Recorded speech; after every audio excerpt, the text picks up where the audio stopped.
Thank you. Please take a seat. Grace is going to come up now and give us our Bible reading. There you go. Fantastic. Matthew chapter... Fantastic. Thank you, Grace. Lovely reading. A big part of Christmas is presents, isn't it? Now, I don't know. Is anybody any good at buying Christmas presents? Last year, I was so excited to tell you all. I thought I'd found the perfect Christmas present for Sarah. When she opened it, she went, "That's nice, that." And then put it to one side, and I thought, maybe not quite. But she was made up with that gift. To buy Christmas presents, you want to buy something that is really, really fitting, isn't it? So girls and boys, right, you've got your captains, you've got Linda, and you've got Paul as well.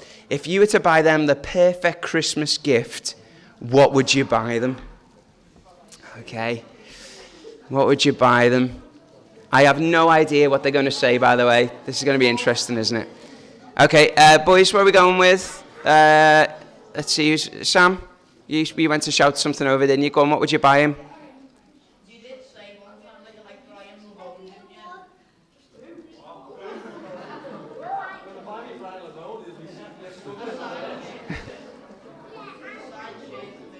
A signed football shirt, is that? Is that what it is? Who was it? Brian? Okay, that's great. Yeah. So, signed football shirt, okay, that's quite fitting. Mr. Taylor is a mad Evertonian. I wasn't going to say emphasis on the word mad, but there you go. Yeah.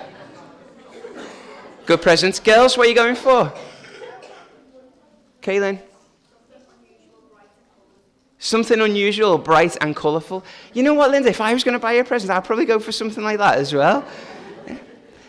We want to buy presents that fit people. Yeah. I just grabbed some stuff and threw it in my bag. I wasn't even 100% sure what I was grabbing this morning. And I thought, would these make good Christmas presents? Here's the two things that I've got.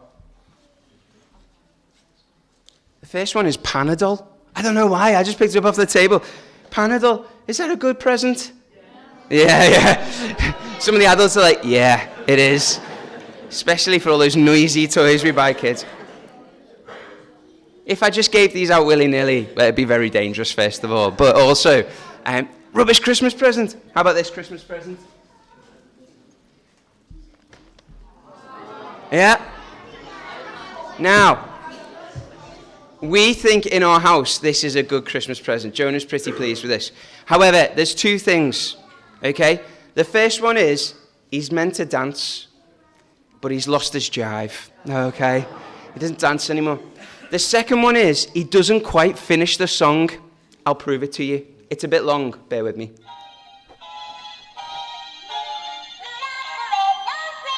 This is okay, isn't it, yeah?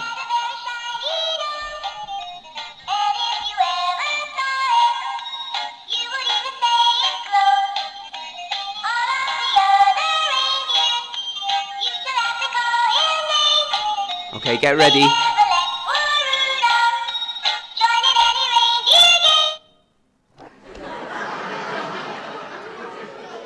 Would it have killed them to put an S on the end of games? Would it have killed them to do that? Some presents are just a bit naff, aren't they? Presents. When we buy presents for people, we want them to fit them perfectly. Yeah, what we've just heard in our Bible reading is some of the most unusual presents in the whole wide world for a baby. We don't normally buy gold for a baby. And when I asked, Sharon's like, well, you know, it would have been nice to send some gold our way when Nathaniel was born. Yeah. It's not a very good chew toy. It doesn't rattle. It's a bit heavy. Nowadays, it's very, very expensive. Who do we normally buy gold for, everybody? Joseph. A king, that's right. We'd normally give gold to a king, wouldn't we? Somebody that sits on a throne, wears a crown, and is a ruler. So why did the wise men bring gold? Who's got our first reading? Fantastic. Well done, mate. Did you hear that, everybody? It said, his name will be Wonderful Counselor, Mighty God, Everlasting Father, Prince of Peace.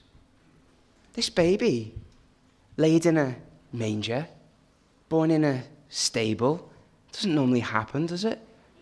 But this baby born in lowly circumstances was actually going to be the Prince of Peace. Did you hear in the next part of the reading? It went on to say that he was going to have a throne that was going to be established forever.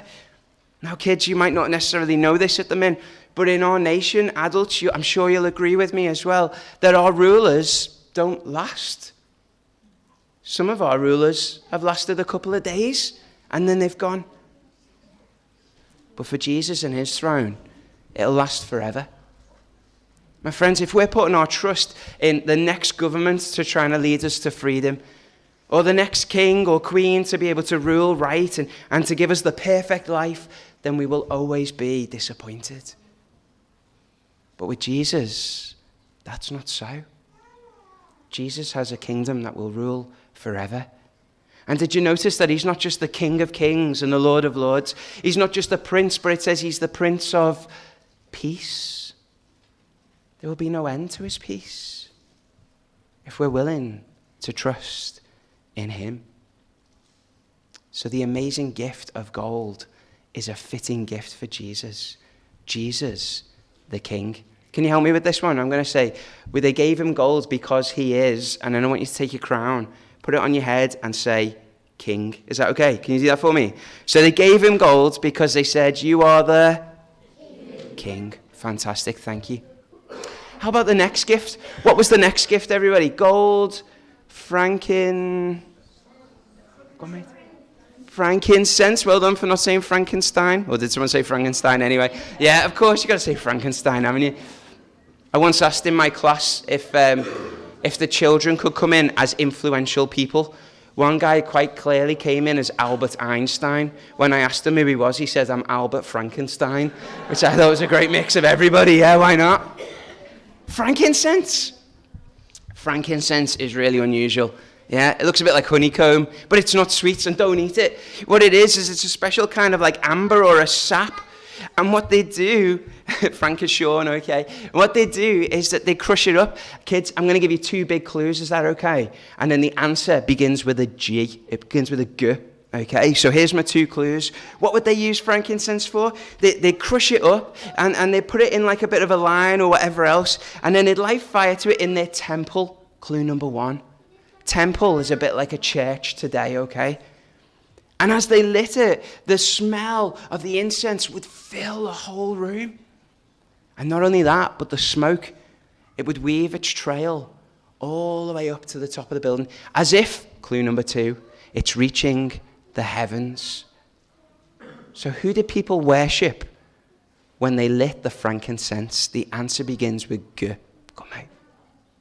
Go on, yeah? Yeah. God. That's an unusual present to give a baby, isn't it? This baby born in seemingly like unrecognizable situation. Surely if he was going to be the king, he'd be born in a castle. If he was God, would he be born in the temple? But this baby's been born and laid in a manger. Yet that is exactly the way God chose to come into the world. Who's got ours? Thank you, mate. Well done. Shall call his name Emmanuel. Emmanuel is a fancy word. We don't necessarily hear it an awful lot unless you hear someone called Emmanuel. But what does Emmanuel actually mean? The L at the back there means God in Hebrew. The Emmanuel part means with us. God with us. Can you help me again? They gave him gold because they said, you are the king. They gave him frankincense, point to the sky, said, you are God. Well done. Gold for a king, frankincense for God. The amazing truth this Christmas, everybody, kids and big kids at heart as well, is that God came to earth for me and for you.